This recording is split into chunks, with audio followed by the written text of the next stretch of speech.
So today I want to show you what our winter camping setup is for our Tacoma truck.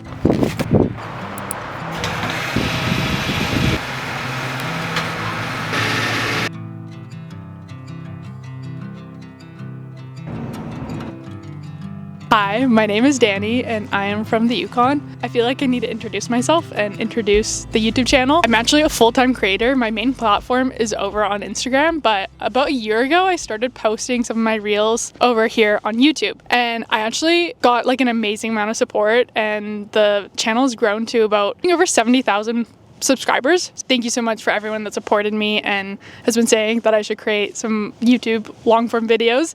So here I am. Please be gentle on me. This is our first video and it might not be perfect. The goal is basically to share what it's like to live in the Yukon from our locals' perspective. We want to take you along on our adventures, like going camping and paddling and hiking. I want to be able to share gear, tips, and things we do to stay warm here in the Yukon. Also, this is Jake. Jake is my boyfriend and he is also behind every single adventure that I go on. So he is going to be a big part of this channel as well. We've just arrived here in Atlan, BC, which is right on the Yukon and BC border. Technically, I feel like it should be part of the Yukon, and that's I think what a lot of the locals think too, but it is in BC. But it's basically an honorary Yukon community. How warm is it right now?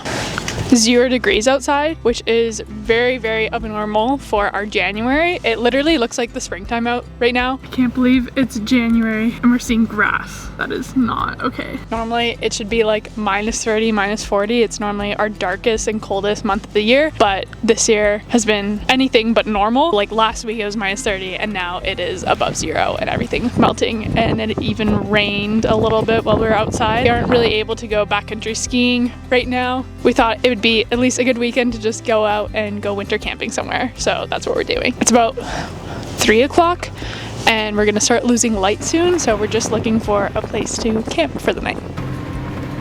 The hard thing about wintertime is you're looking for a spot that is plowed out or packed enough that you can park the truck and not get stuck. And you also want it to be level. Something that is pretty interesting about this town is up until about a month ago, they had chosen not to have cell service.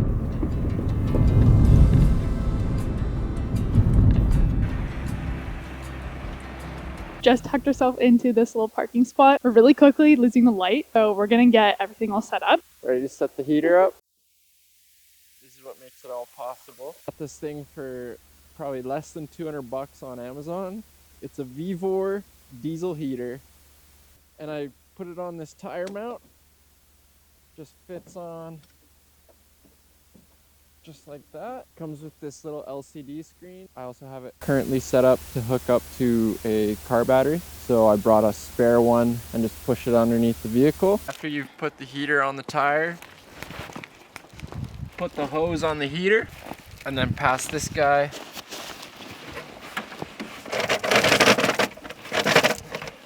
and then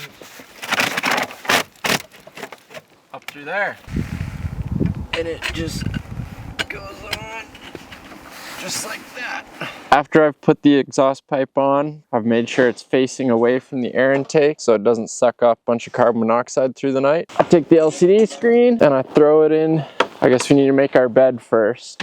Now that we got the bed all set up, we can get the heater fired up and get it nice and toasty in there. Hook up the battery, positive to positive, negative to negative, and then I just push it up underneath there, keep it covered, and then we got life on our screen. Hold the power button. That's just me priming it.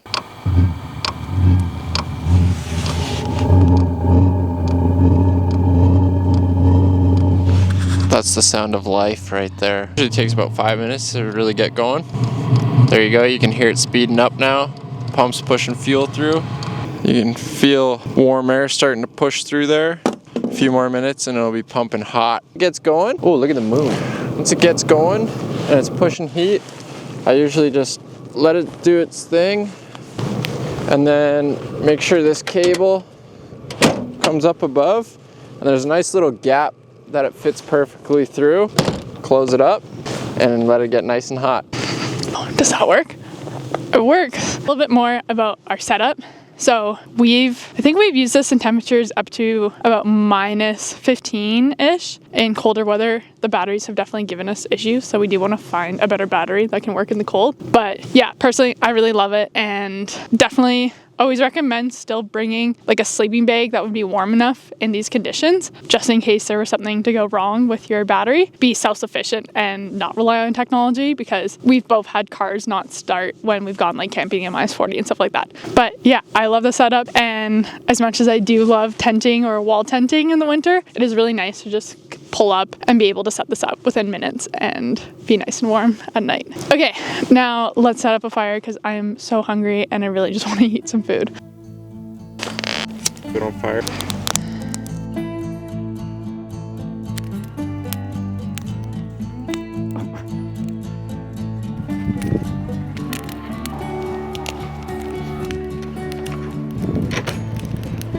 So we're ready for bed. We did turn off the heater for a little bit because we were out for quite a while, but we turned it on maybe like an hour ago and it's nice and toasty in there. Yeah, it says it's 14 degrees. So that's almost as warm as we heat our house.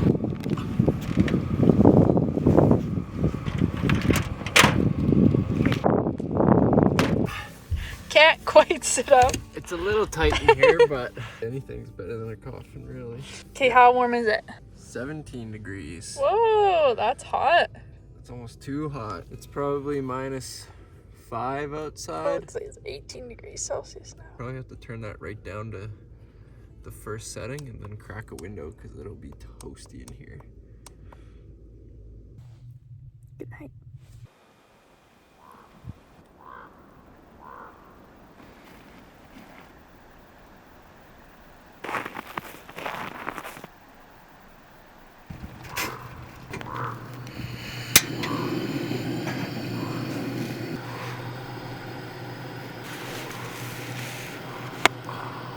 Oh.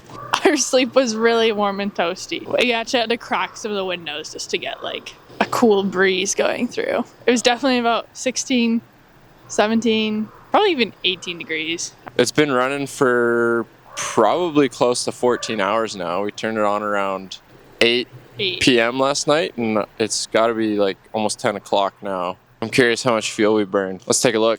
But you stole my magnet clip. So we'll take the housing right off to take a peek at how much fuel we burned. And as you can see, yeah, a little over half a tank for sure. Be enough in there for another night, but you got to be mindful of where the fuel intake actually is on this thing.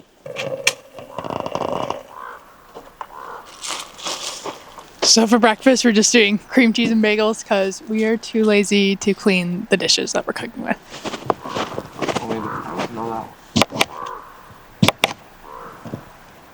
Here you go.